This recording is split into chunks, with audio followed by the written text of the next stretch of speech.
भक्तन की, श्री वृंदावन धाम की, सद्गुरुदेव भगवान की।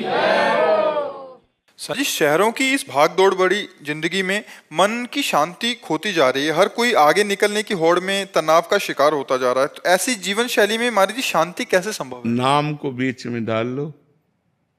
जो चाहत है नित्य सुख, और मन को विश्राम, हित ध्रुव हित सो भजत रहो, पल पल श्यामा श्याम श्यामा श्याम श्यामा श्याम। यदि नाम जप करने लगो तो सब बात ठीक हो जाए। दौड़ भाग तो करनी पड़ेगी, और संसार की वस्तुएं भी चाहिए।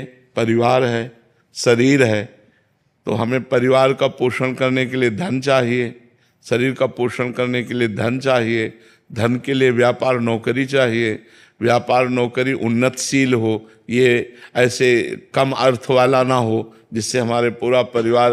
तो अब ये सब चिंतन जब चल रहा हो, उसी समय नाम चलाओ, राधा राधा राधा। ए हमारे भाग, नाम जप करें, अधिक सोचने का टाइम ही न दें, व्यर्थ सोचने का टाइम ही न दें, निगेटिव सोचने का टाइम ही न दें, और उसमें राधा राधा राधा। तो नाम के प्रभाव से आपकी आने वाली विपदा भी टलेगी, और जो समस्या है उसको निवारण करने का आपके अंदर ज्ञान आ जाएगा, और आपका हृदय शीतल बना रहेगा भारी विपत्ति में भी, यदि नाम जप करोगे। और नाम जप होगा तो हमसे गलतियां भी नहीं होंगी।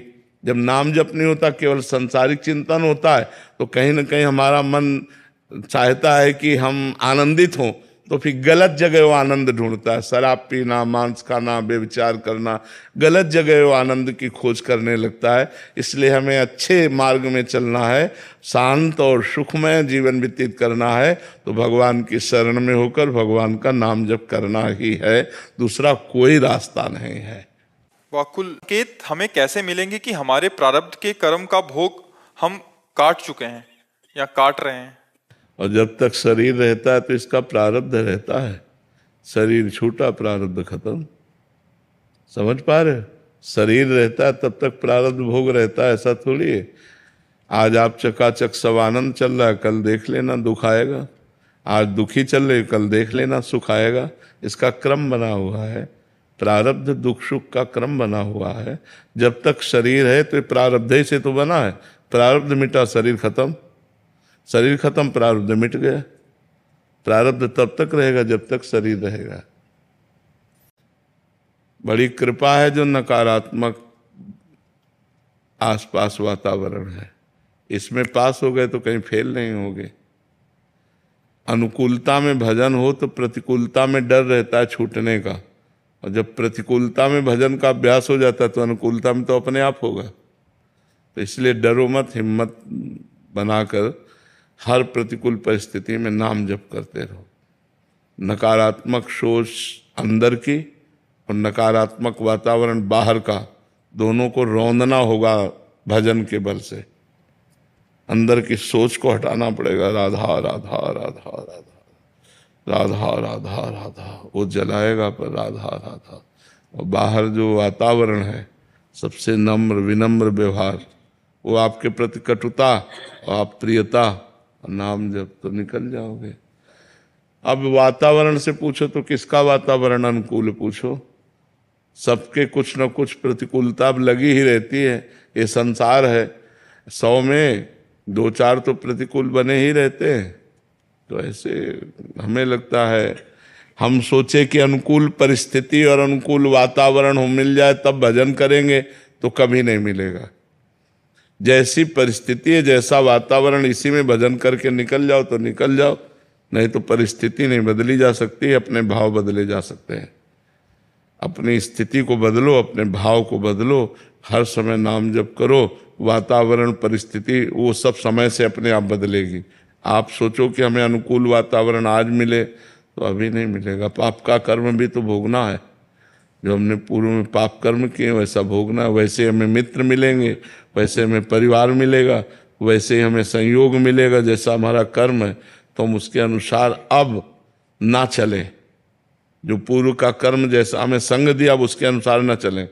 अब हम नए कर्म की रचना करें, भगवान के चरित्र पढ़ें, नाम जप करें, भगवान की आराधना करें, तो हमारे प्रारब्ध को भोगने की सामर्थ्य आ जाएगी और आगे का भाग्य निर्मल हो जाएगा हमारा। ऐसे रहे कि मुझे लोगों पर आसानी से भरोसा नहीं होता।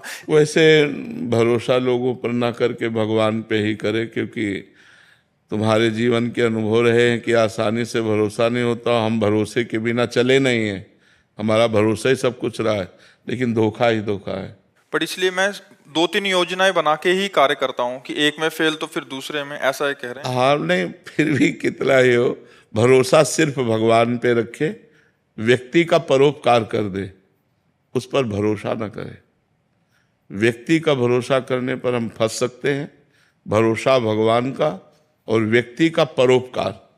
हम तुम्हारा हित करेंगे, तुम्हें सुख देंगे, तुम्हारा मंगल विधान करेंगे, पर हमें पलट कर तुमसे कुछ नहीं चाहिए, वो भगवान देंगे तो सुखी रहोगे। अगर पलट कर चाहोगे तो दुखी हो जाओगे, क्योंकि यहाँ पलट कर तुम्हें दुख ही मिलेगा, कपट मिलेगा, छल मिलेगा। आप करोगे अच्छा और वो करेगा बुरा, तो आपको रोना पड़ेगा, आपको दुखी होना पड़ेगा। यहाँ तो ऐसे विश्वासी लोगों को बहुत जल्दी फंसा लिया जाता है और फिर बहुत टॉर्चर किया जाता है। आंतरिक छल कपट इस संसार का स्वरूप है। आप सीधे साधे सरल विश्वास कर लोगे, फंस जाओगे, आपको बेवकूफ माना जाएगा। आप हित कर रहे हो, वो आपको बेवकूफ मान रहा है, और आप हित कर रहे हो, खूब जानबूझ के हित कर रहे हो। तो परहित करो और विश्वास भगवान पे रखो, तो यहाँ चैन से रह सकते हो। नहीं, यहाँ बहुत विचित्र संसार है, बहुत विचित्र संसार है। यहाँ छल कपट का राज्य, विश्वास का नहीं। यहाँ कोई ऐसा नहीं कि हाथ मिलाकर, दिल से दिल मिलाकर हमारे साथ चल सके। हाथ मिलाएगा तो जेब देखेगा, दिल नहीं।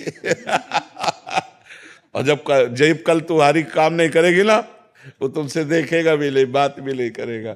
आज का संसार ऐसा है। तो अंतिम समय चूंकि अपने को पता नहीं है, मालूम नहीं है कि हम कब मरेंगे, तो हम हर समय राधा राधा कह रहे हैं। जब मरेंगे तब राधा राधा कह के मरेंगे, तो हमें भगवत प्राप्ति हो जाएगी। जैसे अजामिल ने अपने पुत्र के बहाने नारायण नाम बुलाया, तो अंतिम समय नारायण निकलने के कारण भगवत प्राप्ति उसे हुई। तो अगर हम अभी राधा बोलते हमारे प्राण निकल जाते तो भगवत प्राप्ति हो जाएगी। हमें चिंता नहीं करनी, हमें चिंतन करना है। ठीक है, जितना बचा हुआ जीवन है उसमें खूब नाम जप करो, इसी से भगवत प्राप्ति हो जाएगी। अपने अंदर से एक नियम बना ले कि हमारी श्वास प्रश्वास में भगवान का सुमिरन रहे, हमारा भजन ठीक चलता रहे। भगवान जिसको जितना करवा रहे हैं उतना हो रहा है। हमें लगता है ईर्ष्या भजन में भी करना ठीक नहीं है, और प्रतिस्पर्धा में अहंकार होता है।